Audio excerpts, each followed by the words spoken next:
पुराने सालते क्षण जीवन भर के लिए रह जाते हैं, खासकर तब जब ऐसे पारिवारिक रिश्ते हों जो उन क्षणों को घटाने की जगह एक ऐसा क्षण और जोड़ दे जो ताम्र कचोटता रहे।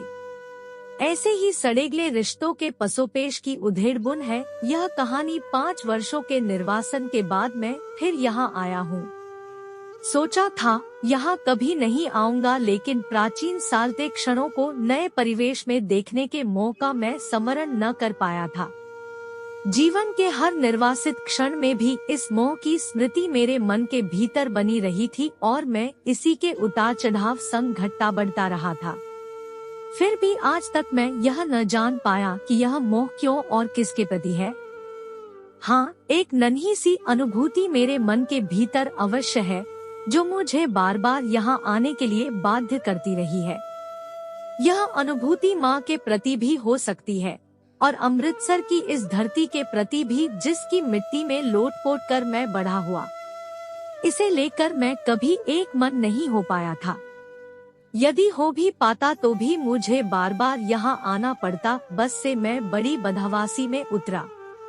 बदहवासी यहाँ आने की वे क्षण जिनके लिए मैं यहाँ आया हूँ, अपने परिवेश में यदि जो के त्यों हुए तो जो निरर्थकता मन के भीतर आएगी उसका सामना कैसे कर पाऊंगा।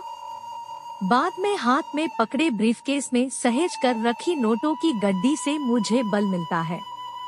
थोड़ी देर के लिए मैं इस एहसास से मुक्त हो जाता हूँ कि अब मैं माँ का निखट्टू पुत्र नहीं हूँ।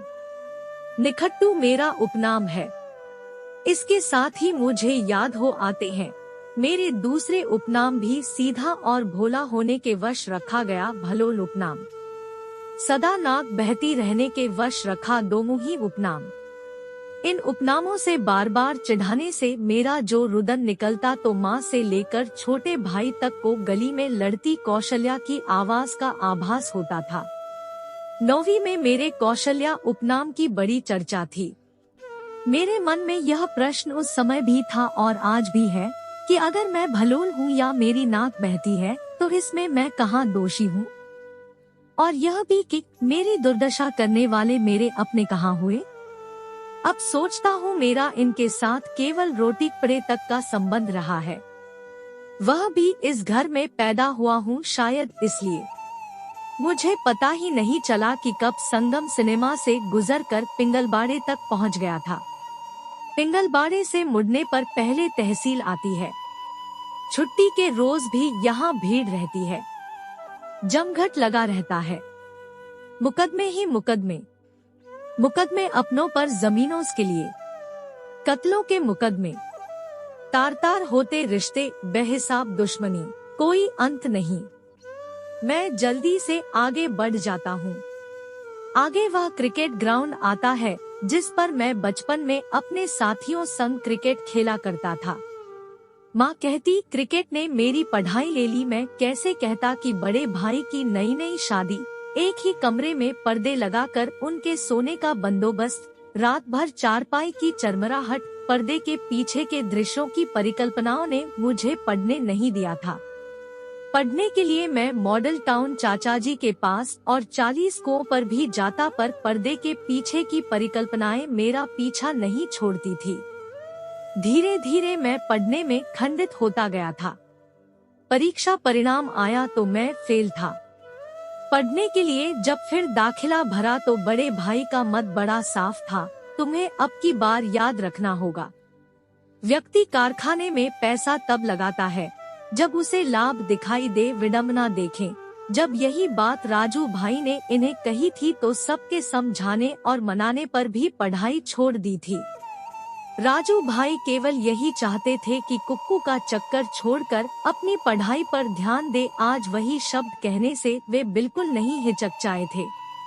राजू भाई ठीक कहते थे, जिस बात का विरोध आज हम अपनी जान देकर करते हैं, कोई समय आता है हम परिस्थितियों द्वारा इतने असहाय होते हैं कि उसी बात को बिना शर्त स्वीकार कर लेते हैं।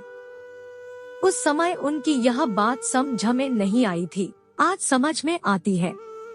मैंने भी पढ़ाई छोड़ दी थी, इसलिए नहीं कि मुझे उनकी बात समझ में आ गई थी, बल्कि इसलिए कि बड़े भाई के शब्द मुझ से सहन नहीं हुए थे। बड़े भाई को भी शायद राजू भाई के यही शब्द सहन नहीं हुए होंगे। हम दोनों एक दूसरे की बात सहन कर लेते तो शायद हालात दूसरे होते। देखता हूँ क्रिकेट ग्राउंड भी अब वहाँ नहीं है। सोचा था जब मैं वहाँ पहुँचूंगा तो बच्चे पहले की तरह खेलते मिलेंगे। उनको खेलते देख मैं अपने बचपन के दिनों को याद कर लूंगा। वहाँ एक सुंदर बंगला हुआ करता था और भी कई सुंदर बंगले बन गए थे। मैं किसी को कुछ कह नहीं सकता था। बच्चों के उल्लास तो आए दिन खत्म किए जाते हैं। बड़े भारी मन से मैं अपनी गली की ओर बढ़ता हूँ। गली के मोड़ तक आते आते मेरे पांव ढीले पड़ जाते हैं। आगे बढ़ने की इच्छा नहीं होती। गली के लोग मुझे निखट्टू नाम से जानते हैं। मुझे देखते ही आग की तरह यह खबर फैल जाएगी। न जाने समय के कौन से क्षणों में मेरा नाम निखट्टू पड़ा। इस नाम से पीछा छुड़ाने के लिए मैंने मोटर मैकेनिकी, कुलीगिरी, रिक्शा चलाने से लेकर होटल में बर्तन मांजने तक के काम किए, पर इस निखट्टू नाम से पीछा नहीं छूटा। चाहे तन के सुंदर कपड़े और नोटों से भरा ब्रीफकेस मुझे एहसास दिलाता है कि अब मैं माँ का निखट्टू पुत्र नहीं रहा हूँ। जानता हूँ मैं मन की हीन भावना से छला गया हूँ। यही भावना मुझे बल देती है। गली में झांक कर देखता हूँ कि जिस बात की अपेक्षा थी वैसा कुछ नहीं था। गली में मुझे कोई दिखाई नहीं दिया था। सब कुछ बदल गया था। महाजनों का घर और बड़ा हो गया था।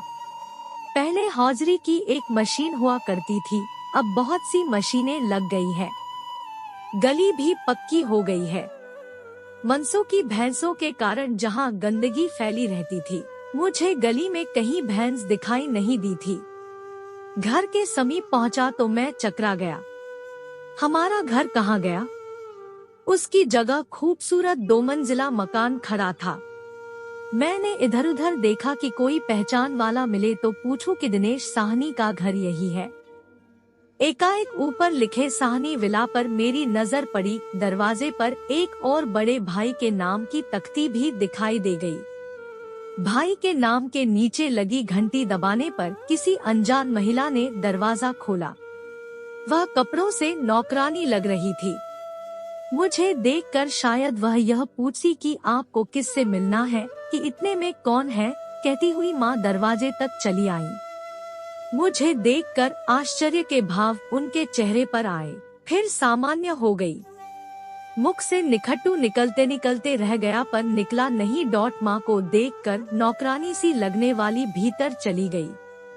माँ ने दरवाजा पूरा खोल दिया।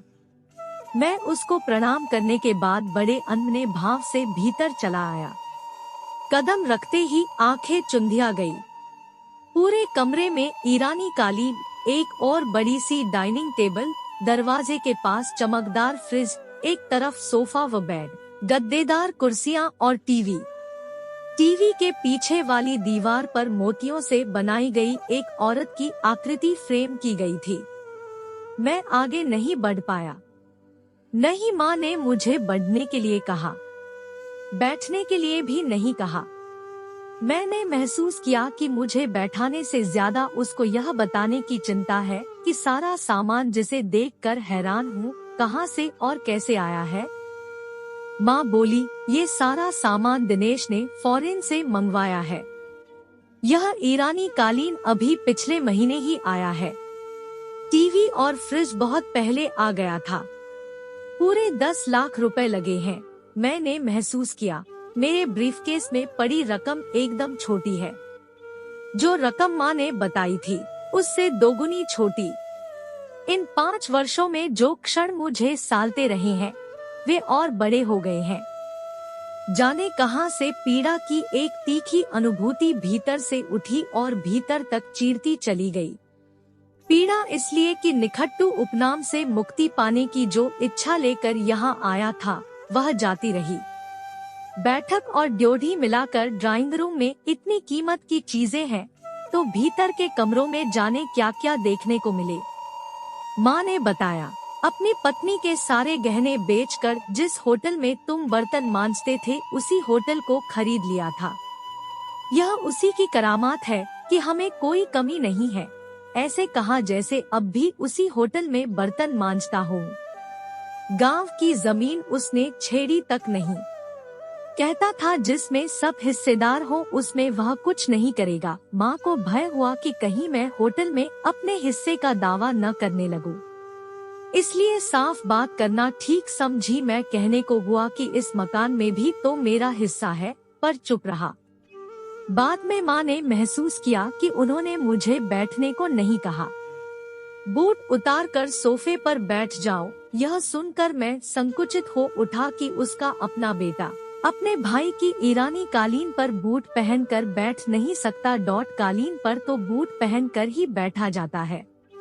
मैंने यह भी महसूस किया कि घर छोड़ते समय जिस तरह मुझे लेकर माँ भावशून्य थी उसमें और वृद्धि हो गई है। न मैं बैठा और न ही मैंने बूट उतारे।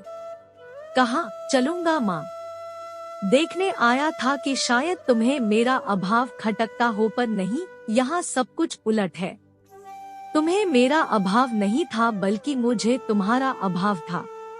कितना विलक्षण है कि बेटे को माँ का अभाव है पर माँ को नहीं। वहाँ से निकलने के बाद भी पीछे से माँ की आवाज आती रही, कुछ खाते पीते जाओ, भाई से नहीं मिलोगे, होटल नहीं देखोगे। मुझे माँ की आवाज किसी कुएं से आ रही सुनाई दी। माँ दिनेश भाई के साथ इसलिए है कि दोनों एक ही वृत्ति के हैं, बेईमान और धोखेबाज।